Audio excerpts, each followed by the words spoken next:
L'industrie au cœur de cette campagne présidentielle. Avec 84,7 milliards d'euros de déficit commercial, notre pays n'a jamais autant consommé de produits qui viennent de l'étranger. Manque de matières premières, coûts de production, l'industrie en France boude. L'agroalimentaire reste la première industrie française. À Carpentras, dans le Vaucluse, cette usine de pâtes bio a vu son activité prospérer en 15 ans. 5,9 millions d'euros de chiffre d'affaires en 2021. Il faut bien imaginer qu'au début, tout ce que vous voyez derrière, on ne l'avait pas. On conditionnait à la main, tout était artisanal et petit à petit, on a acheté les automatismes, on a formé le personnel et on est passé de 3 personnes quand on a repris avec mon épouse l'affaire à 40 personnes actuellement. On est passé d'une 50aine de tonnes transformées à 1000 tonnes, 1050 tonnes cette année.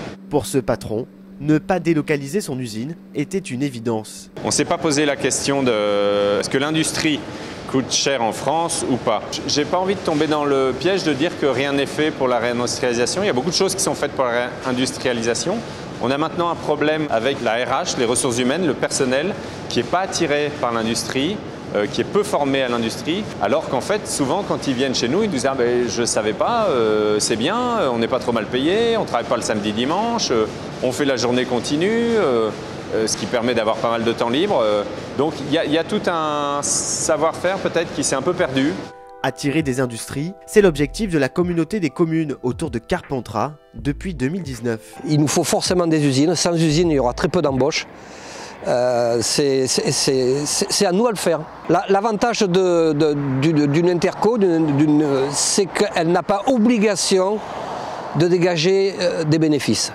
Donc le principal, c'est de s'équilibrer. C'est l'argent public, donc c'est l'argent qui revient à terme au public, puisqu'on crée de l'embauche et on crée de l'industrie. Le concept Ma Première Usine accueille aujourd'hui 5 entreprises en devenir. Une 6e devrait bientôt voir le jour. Toutes les industries qui ont envie de s'essayer, où les industriels viennent nous voir, on leur propose une usine, on leur laisse 3 ans. Passé la 3e année, on négocie avec eux pour savoir s'ils sont prêts à sortir du nid et à s'envoler. Si c'est le cas, on leur propose des terrains et là-dessus, ils construisent leur usine, ils restent à l'intérieur du marché-gare, donc ils restent pratiquement au même endroit.